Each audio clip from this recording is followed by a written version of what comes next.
Halo Bapak Ibu dan Saudara-saudara yang kasih Tuhan, senang sekali kita bisa berjumpa kembali. Kita akan bersama-sama merenungkan firman Tuhan, tetapi sebelumnya mari kita berdoa terlebih dahulu. Terima kasih Tuhan untuk setiap penyertaan Tuhan di dalam kehidupan kami. Terima kasih karena Tuhan selalu memegang tangan kami.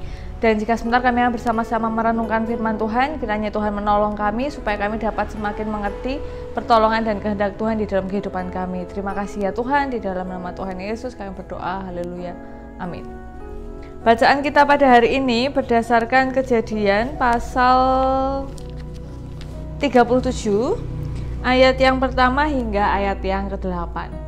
Kejadian pasal 37 ayat pertama hingga ayat yang ke-8 yang berbunyi demikian. Adapun Yakub ia diam di negeri penumpangan ayahnya, yakni di tanah Kanaan. Inilah riwayat keturunan Yakub.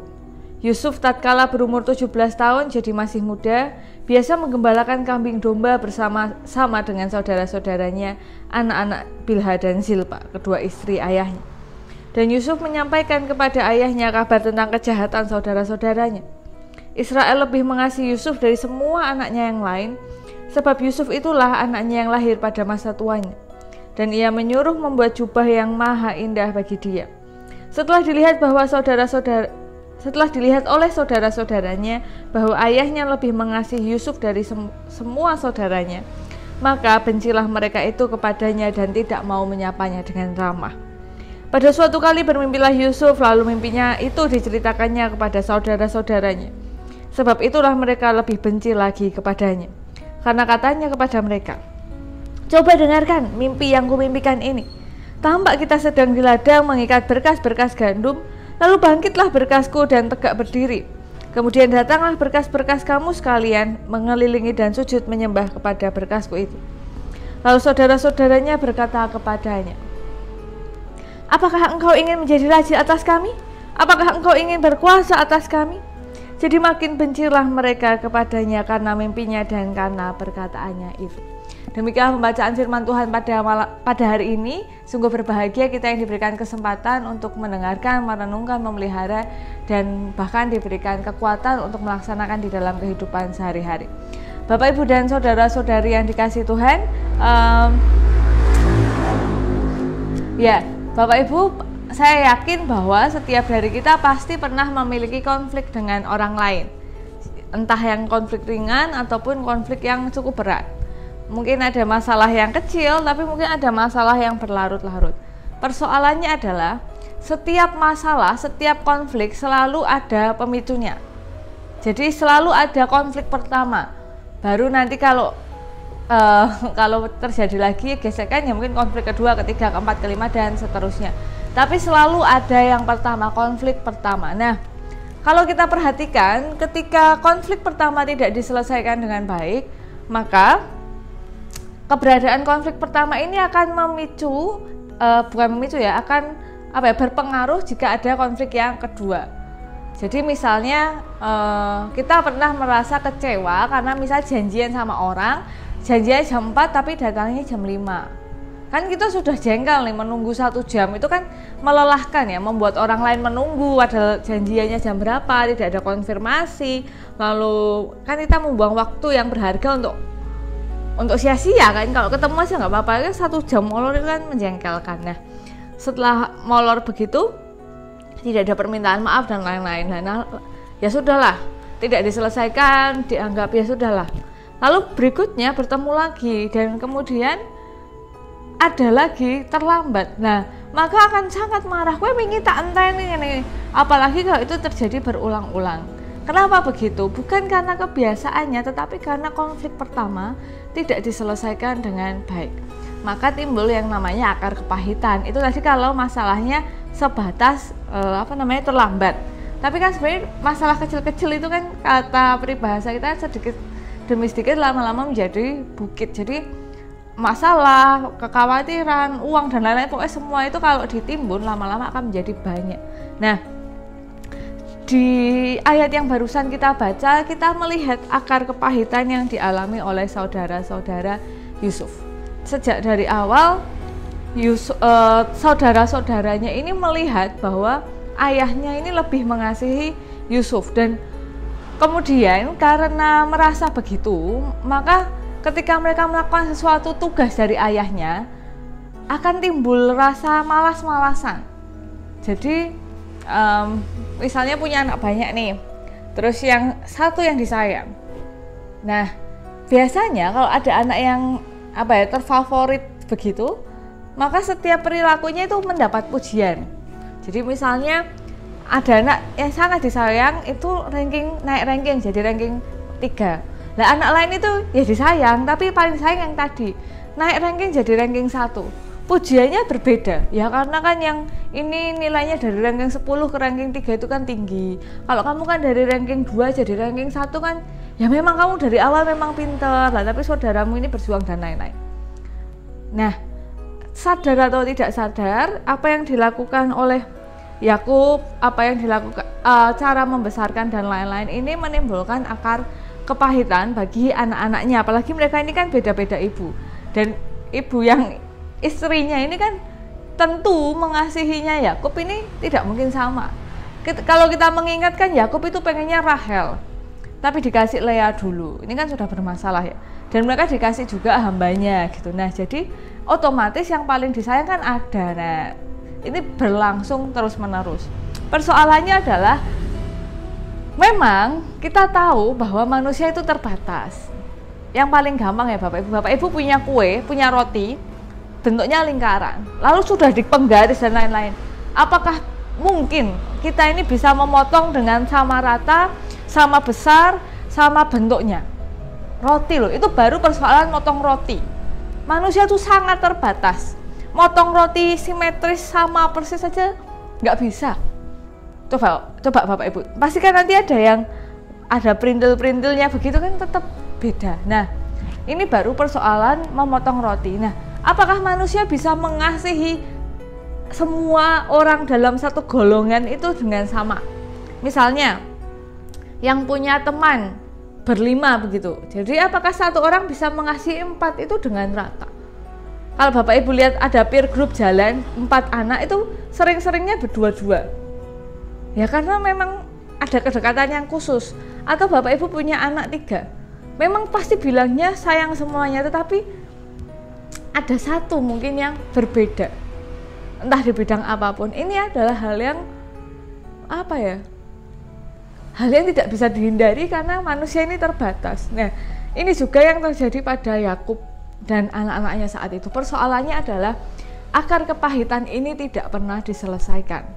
Ini adalah persoalannya. Jadi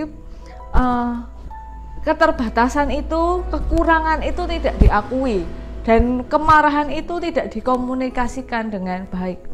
Nah, akhirnya apa? Akhirnya yang timbul adalah saudara-saudara ini membenci Yusuf. Saya bukan membenarkan perilaku mereka, tetapi ini adalah buah-buah. Jadi kalau kita punya bibit kemarahan, itu bisa berbuah kebencian. Nah, mereka ini punya bibit-bibit marah, bibit-bibit kecewa dan sedih, maka berbuah kebencian yang besar kepada Yusuf. Nah, jadi orang kalau sudah nggak suka, nafas saja salah, apalagi kok Yusuf ini kan melihat saudara-saudaranya itu berlaku nggak benar, ya pasti dia lapor gitu sebenarnya. Ya karena kan ya mereka tuh sedang punya tanggung jawab, tapi mereka bermalas-malasan ya dilaporin. Dan kemudian Yusuf ini juga punya mimpi gitu ya, mimpinya berkaitan dengan sensitivitas mereka bahwa ini di keluarga ini kamu sudah paling disayang, itu pun kamu masih mimpi bahwa kamu akan menjadi raja atas kami, gila aja gitu kan. Jadi memang karena akar kepahitan ini tidak diselesaikan, maka kebencian, kemarahan itu semakin berkembang, semakin besar, semakin besar. Nah, kalau begitu persoalannya adalah apa yang harus kita lakukan. Nah, karena kalau kita membaca seakan-akan itu Tuhan itu ikut campurnya itu nggak langsung gitu loh, nggak dari awal, tapi nanti itu kan Tuhan ikut campur dengan luar biasanya. Ini pasti Tuhan ikut campur, tapi dengan cara yang mungkin tidak kita pahami. Cuma kelihatan yang sangat kelihatan agak nanti tentang Yusuf ini. Nah, persoalannya adalah bagaimana kita sendiri bisa selesai dengan akar pahit kita kalau kita menjadi saudara-saudaranya Yusuf. Yang pertama-tama adalah mari mengakui, mari jadi orang itu terbuka, terbiasa mengkomunikasikan segala sesuatu, dan itu tidak pernah mudah. Bagi saya pun itu tidak pernah mudah, selalu ada akar kepahitan, dan kadang ini dibawa dari kecil, tidak selalu sudah besar begini, kadang bisa juga dibawa dari masih kecil di dalam keluarga dan lain-lainnya. Mari kita belajar untuk terbuka, kita mengeluarkan apa sih permasalahan yang kita miliki, kita pikirkan, lalu kita komunikasikan, dan makanya sekarang ada konseling, ada apa ya, ada macam-macam, ada konseling kepada entah pada psikolog, entah kepada orang-orang yang Bapak Ibu percaya, atau kepada pendeta dan lain-lain. Itu kan supaya akar pahitnya ini keluar, supaya akar pahitnya ini dibersihkan gitu. Dengan cara ya kita mengeluarkan sendiri, kita berdamai dengan diri kita sendiri. Nah, kalau kita tidak mau mengeluarkannya, tidak mau menyelesaikannya, maka secara tidak langsung kita akan memberikan akar pahit itu asupan gizi. Nah, nanti lama-lama berbuah, dan buahnya jadi kebencian, jadi iri dengki, jadi kejahatan yang luar biasa, seperti yang dilakukan oleh saudara-saudaranya Yusuf. Nah, ini yang bisa kita pelajari tentang firman Tuhan hari ini. Jadi Tuhan itu kan memberikan kita akal budi, Tuhan memberikan kita hati, Tuhan memberikan kita teman-teman, Tuhan memberikan kita banyak hal untuk juga menolong kita menyelesaikan akar pahit. Dan paling penting adalah berdiskusi dengan Tuhan, sampaikan setiap hal itu kepada Tuhan. Sekarang ini ada banyak sekali film, buku yang berjudul It's Okay to be not okay, nggak apa-apa buat papa. Jadi tidak apa-apa untuk merasa sesuatu, untuk merasa apa-apa. Jadi kalau bahasa Indonesianya susah ya. Jadi ya itu oke-oke aja untuk merasa nggak oke. Ya, jadi itu baik-baik saja ketika kita merasa tidak baik. Jadi kalau kita punya akar kepahitan, lalu kita bilang, cerita ke orang, tidak perlu takut dihakimi. Ya ampun, jebule kowe wonge serian. Jadi memang kalau mau cerita memang harus cari orang yang tepat ya. Jadi kalau kita salah cerita, malah wah jebule kowe iki wonge serian lho, jebule iki pikiranmu iki dangkal, makanya kowe loro atinya. Jadi bukannya akar pahitnya selesai, malah tambah, loh berarti aku serian ya wis aku tak tambah serik dan lain-lain. Mari belajar mengkomunikasikan akar pahit itu bersama-sama. Dan yang berikutnya adalah yang kedua yang kita bisa pelajari, dengan menyadari kita ini manusia yang terbatas, kita mengakui kelemahan kita akan punya kecenderungan untuk tahu bahwa kita mungkin menyakiti orang lain.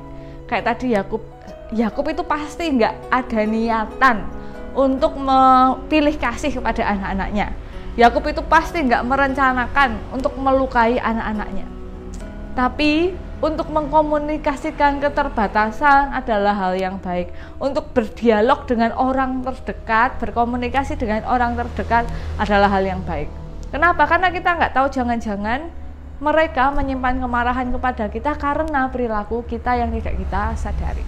Jadi Bapak Ibu, mari minta pertolongan kepada Tuhan supaya kita punya hikmat kebijaksanaan untuk memahami akar kepahitan kita sendiri, mengeluarkannya, berdamai dengan diri kita sendiri, berdamai dengan orang lain, dan kita juga minta hikmat kebijaksanaan supaya kita tahu bahwa kita ini terbatas.